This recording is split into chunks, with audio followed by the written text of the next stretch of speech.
Good morning, everyone. Welcome to the Rangers Reviews morning briefing on the 21st of February. We are 1 minute late, so I think that's fair play today, Stevie. I am here with Stevie Clifford. Happy to be back in the hosting chair today. Got lots to discuss. We're going to look specifically at Nico Raskin after a really impressive performance at the weekend. Some of the sections of his performance, and ask the question, should he start at Hampden at the weekend? We'll take questions, of course, as well, and then also look ahead more to who plays at Hampden on Sunday. Stevie, we'll start with you before we get into the sponsorships and whatnot. How are you getting on? You were on yesterday, aren't you? So not much change since then. No, we obviously had, we put out Alan McGregor's interview yesterday, which was well received. From the Hall of Fame, and then today later on it's the turn of Stephen Davis. So some good content. We were saying yesterday, I think we're going to end up having a player interview every day on the run up to the cup final on Sunday. So there's plenty of content to build up and keep us going until then. So looking forward to discussing Nico Raskin today, Joshua, although it's going to be a very short answer and conversation. Yeah, well, no, we'll have to create some nuance about it.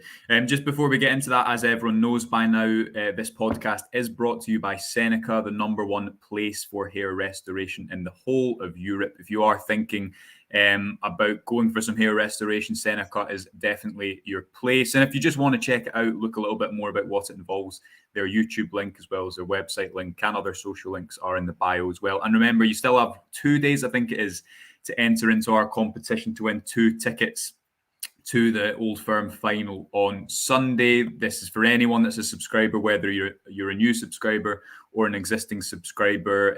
You'll be sent a link and you can enter into that competition. Remember to do so. Remember, if you watch the video and you're not subscribed to the website, this is a great opportunity to do so. You also get 3 months worth of content for just £1, and all those relevant links are in the description. Right, Stevie, well, I'm not going to ask you should Raskin start because you've already told me what your answer is going to be. So let's chat a little bit more about his performance at the weekend, the fact that he seems to have adapted so quickly, what he does well. For me, he was the best player on the park at Livingston, and Michael Beale wanted starters in the January window. He wanted people that could come in and hit the ground running and, in his words, not shrink in front of a big crowd, but go and grow on it. Players that could help drive Rangers forwards over the next 2 to 3 years. And obviously, we have only seen 2 games of Raskin so far, but I think everyone would say that the signs are really, really positive to this point. Yeah, 100%. I think that he brings an energy and a dynamism that we haven't really seen in a while. He's also very good at setting the tempo. Joshua, he plays it really quickly. He plays in between lines. He's progressive in his passing. Like, he always seems to want to zip it forward. And he's got a wee bit, his energy kind of reminds me a wee bit of Reno Gattuso in the midfield. We maybe haven't seen that kind of energy, that little buzz bomb type player in quite a few years. So he reminds me a wee bit about that. He's not quite as reckless or as quite steaming into the challenges as Gennaro used to do back in the day. But he's certainly got that kind of energy and that kind of skill set. So I'm looking forward to it. Looking forward to seeing how he'll do on Sunday. And I think, look, Joshua, I said when he first came that I was really positive about how good he's going to be, and I thought that when he first came, it would be a case of he would go in the team and he wouldn't come out. I still think that's the case. If he's fit, Joshua, he plays, and he plays every single time. So I'm really excited about what he's going to bring to Rangers. If we can just get the right partner next to him, I think he'll flourish. And I'm hoping that we'll see a big performance from him on Sunday. Yeah, I mean, Beale, I think it was the Hearts game, after the Hearts game, or certainly just after Raskin arrived, he's been at kind of pains to point out that he's a technical player. Obviously, he has real strengths off the ball as well, but he compared him to Glenn Kamara and said that he was going to be, him and Glenn Kamara were almost going to have to fight it out for that shirt, maybe alongside a Lundstrom or a Jack. But we saw Raskin playing that number 6 position out of necessity as much as anything, Stevie. I like the look of Raskin and Kamara domestically because both of them, and we'll come on to what Raskin does, I think, offensively to make a positive impact. But both of them are able to do that. Kamara, I think, increasingly under Beale. We obviously seen his goal against St Johnstone. We know, although he's not going to take a lot of shots, I think he can be someone that contributes to the attack in his own way. And Raskin plays that number 6 role differently to Lundstrom. When he's playing in that midfield 2, he has a little bit more license than if he was just one behind 2 midfielders. I know structurally maybe it looks like that sometimes, but him and Kamara are going to be more defensively minded or have more defensive responsibility than a Tillman or a Cantwell. But do you think it could be Raskin and Kamara in there on Sunday, even if Lundstrom and Jack return? Beale said he was hopeful that they return to training by the end of the week. Stevie, does one of them come in to provide that balance, seeing as in the past Beale has said that Kamara and Raskin are similar types of players because they're both technical and can go box to box? I said this yesterday, I wouldn't start Raskin and Kamara merely because I feel that in previous Old Firm games where we've lost the midfield, you look back to the earlier one in the season, we don't need to go over it too much, but you also go back to the one the start of last year, almost a year ago. Glenn Kamara was pushed aside. He lost that midfield battle. He doesn't track runners very well. And sometimes he can be kind of caught ball watching a wee bit. So listen, I don't want to get really negative on him, but what I would choose, and it's only my preference and understand completely that others might go a different way, I would have Ryan Jack in there as well, just because I think he can win the battle, and then it would allow Raskin to also win his battles, but be able to be progressive and get the ball to Malik Tillman and things like that, hopefully as quickly as possible. Yeah. If Kamara was in next to him, potentially there's a possibility that we might lose that battle in there. And you've got to, we all know these type of games, you've got to win that battle first to allow you to play. Their midfield's quite strong. So we've got to try and match them in there. They'll probably most likely have O'Reilly, McGregor and Hatate. So we could go like for like. It's almost set up to go like for like, Joshua, in there. And you'll have to try and win that battle first. So it's Ryan Jack for me that would start. I think Jack's been in really fine form lately as well, albeit he's picked up a wee knock here and there. John Lundstrom, equally, if he brings what he brought at Tynecastle, then I'd be more than happy for John Lundstrom to start. So, but it is either of the combinations for me, Joshua, and I think it's got to be Raskin and for me it's Raskin and Jack. And you've got the possibility there as well after 60 minutes of saying to Ryan Jack, right, you come off and bring John Lundstrom off, and he can go and add, maybe the third or fourth goal when he comes on. So hopefully that's the plan. Hopefully that's fine. Is there a risk, Stevie, in the fact that Raskin hasn't played with Jack or Lundstrom, not started with him so far, because he started with Kamara in both games, if memory serves me correctly? I agree. And again, we'll come on to this, but he's more forward thinking. He's going to run beyond the front line at points. If you think about his assist against Partick Thistle, there was a couple of examples at the weekend against Livingston. In fact, I'll pull it up here just now. This is one of the graphics that is in our article on the website today. You can read that, take advantage of our subscription offer, and get analysis like this every day. What all this image is showing, Stevie, and what the move that comes before this is Raskin plays the ball wide to Tavernier, but he doesn't stop. And I think with a lot of midfielders, number 6 midfielders, you'd see them always sit behind the ball.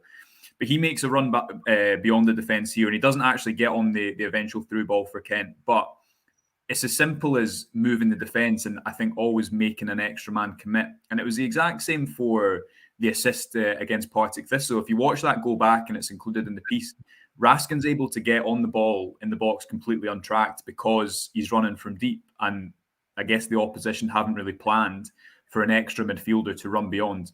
Now, there's probably a bit of a risk of this against certain opponents, and Celtic and Old Firm at Cup final is a game where you will need good balance behind the ball as well. But this is one of the things that stood out to me so far about him, Stevie, that he's not someone who's just content with giving the ball to one of his attackers and saying, okay, that's it, that's my job done. I've got the ball from front to back or back to front, and I'm going to stay here. he also has the technical ability to go and do something in the final third, as he did to make that run beyond against Partick Thistle and put the ball on Cholak's head. And that's what Rangers need, I think, at the base of midfield domestically. There's a quote in the piece that says, when we attack, everyone attack, and when we defend, everyone defends. And in the same way, you think of the way Rangers defend, and the front three are so important to protect the high line and make sure that the opposition can't play as they want to, try and retain aggression.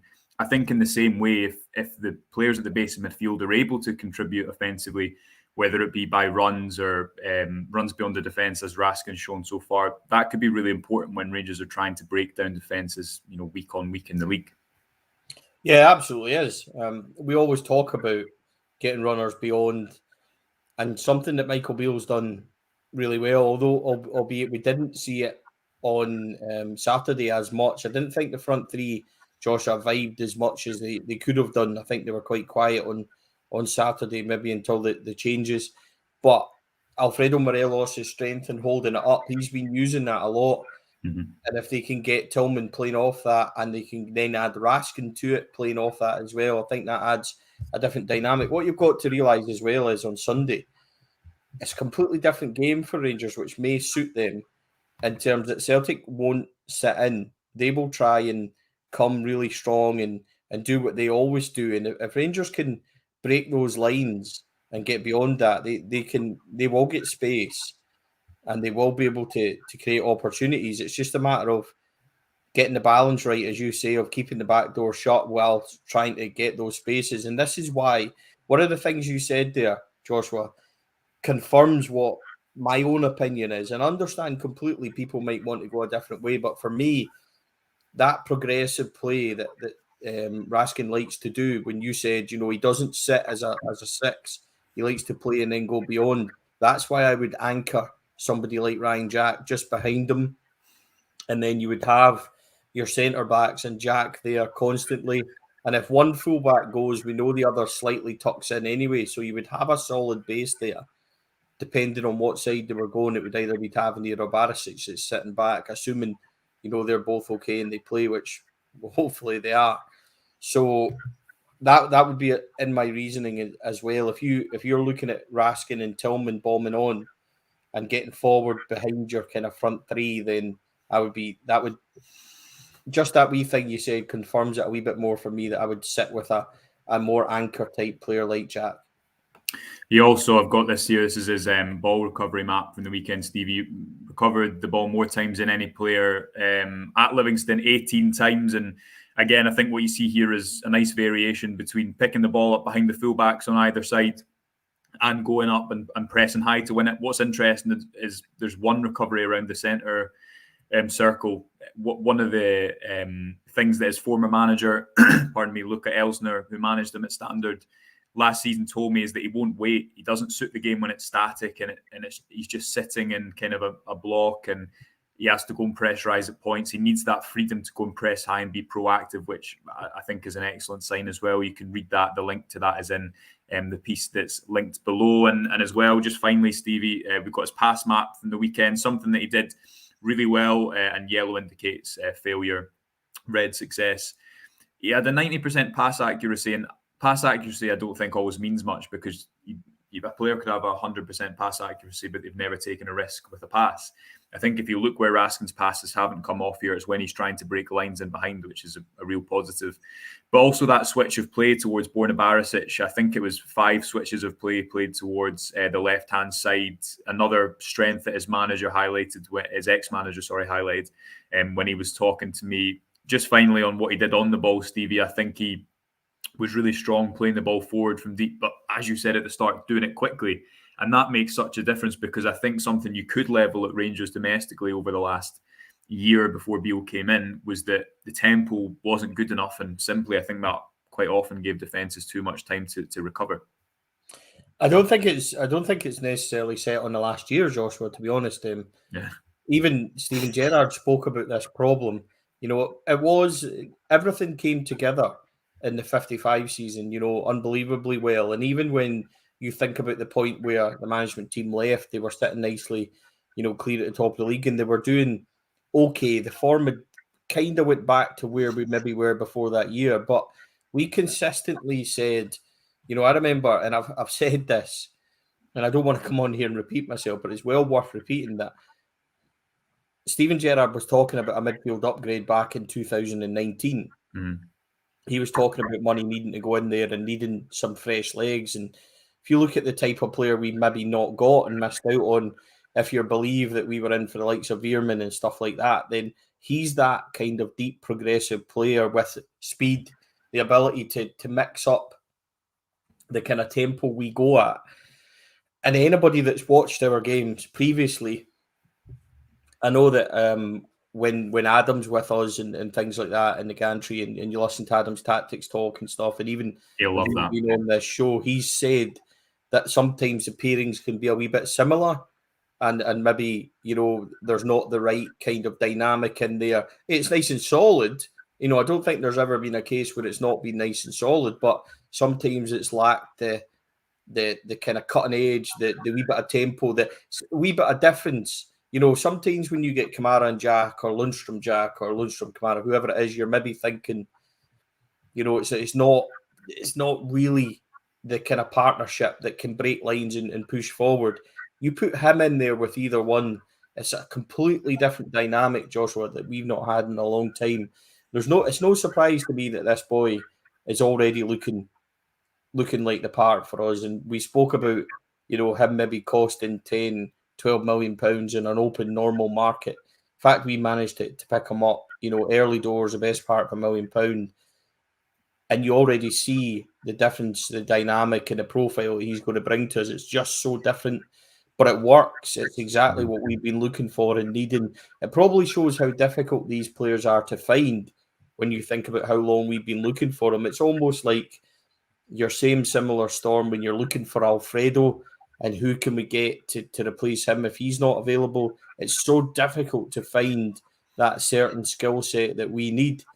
So to have him here and get him and these things that we spoke about, the progression and him pressing high, the switches of play, the tempo, we've not had that in a very long time. I can't remember the last player we've had like that without mentioning guys like Barrie Ferguson and stuff like that.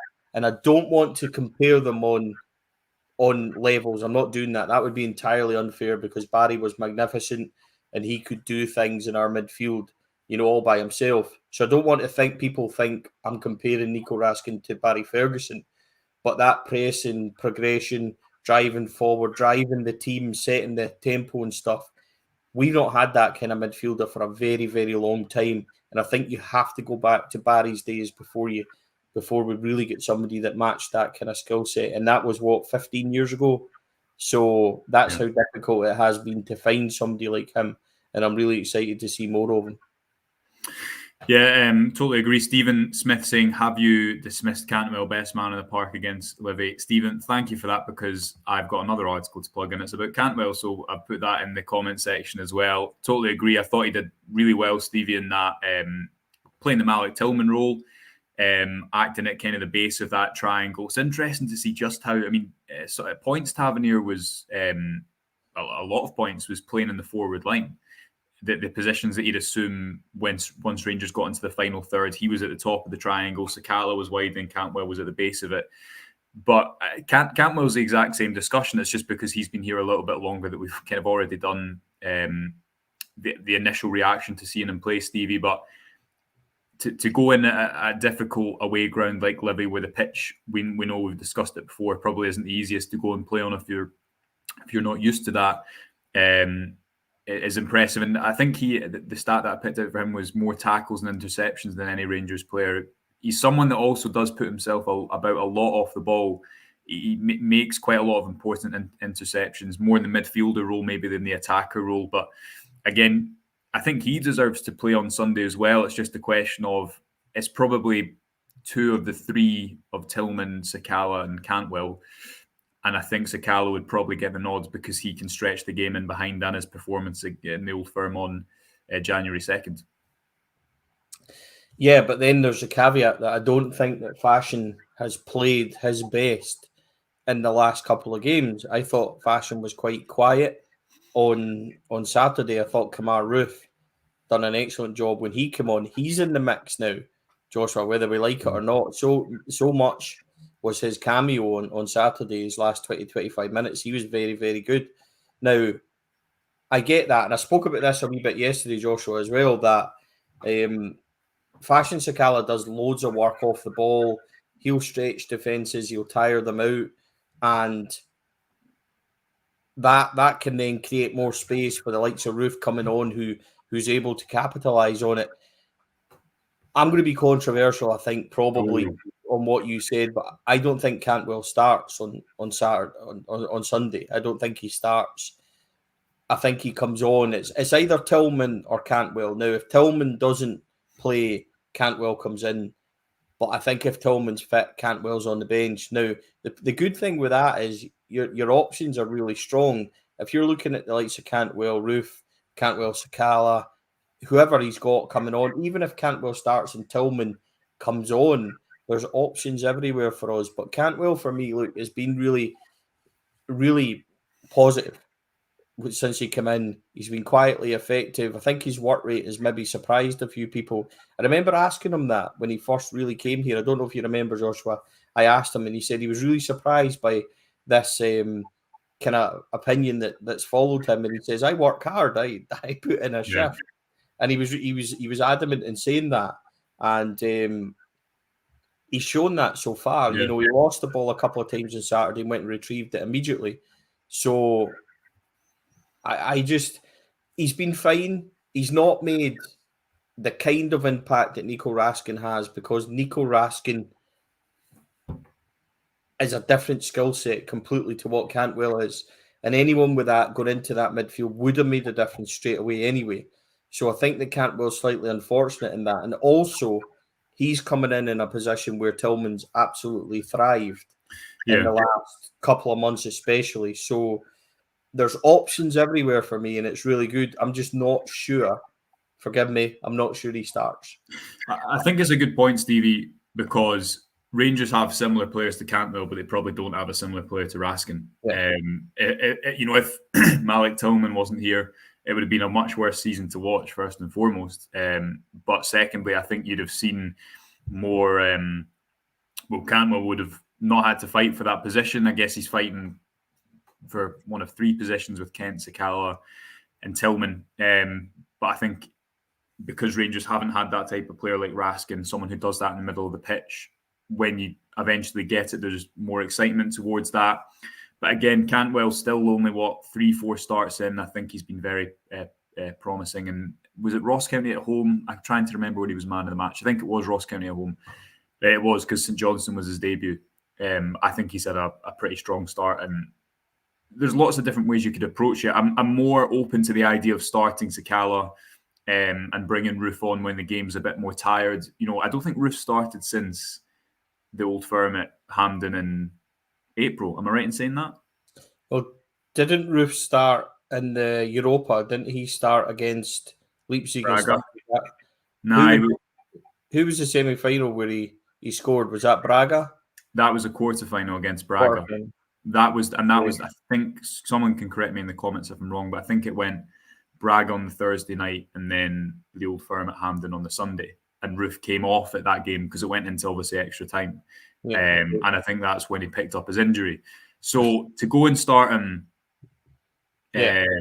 would, especially when he's made such an impact from the bench, you just wonder, when the game's going to be so fast and frenetic for the first hour, are you not better trying to play the long game? And I think it's going to suit Sakala more if the game is fast and open, as opposed to when it's a bit slower and he maybe doesn't have his opportunities to use his pace in behind. I think we saw that perfectly in the January Old Firm, where obviously at the start of the second half, he made such an impact.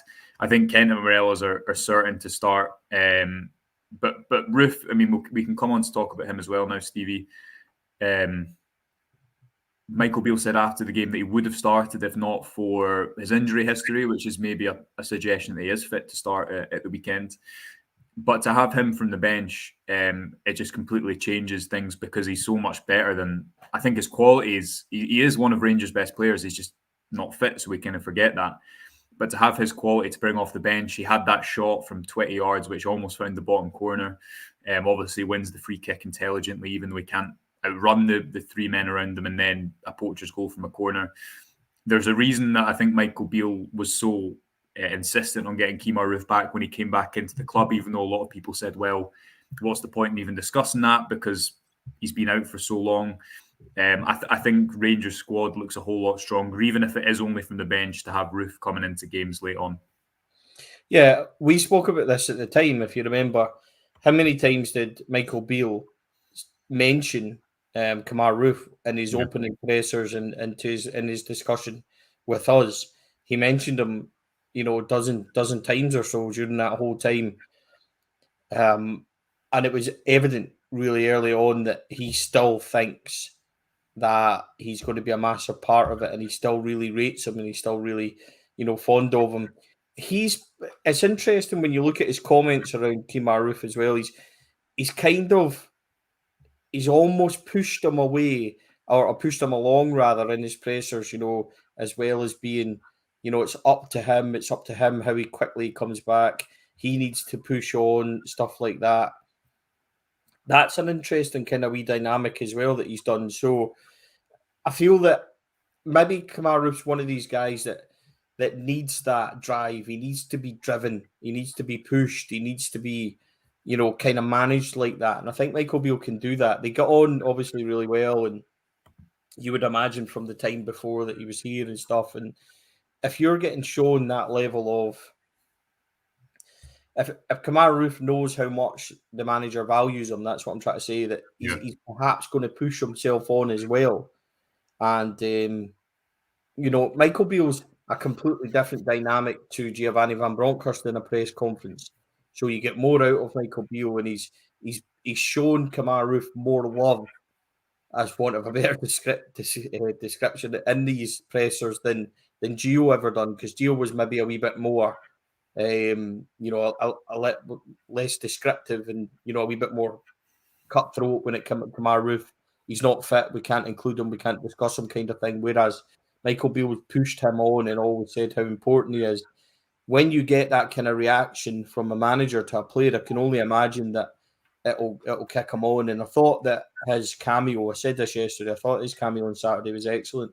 He made the difference for the last 20 minutes. Now, Livy had just made a couple of subs, the boy Montano and things had come on, and they were beginning to look like they were going to push on, and it was going to be that old story where they're going to start pressurising us after we completely controlled the game.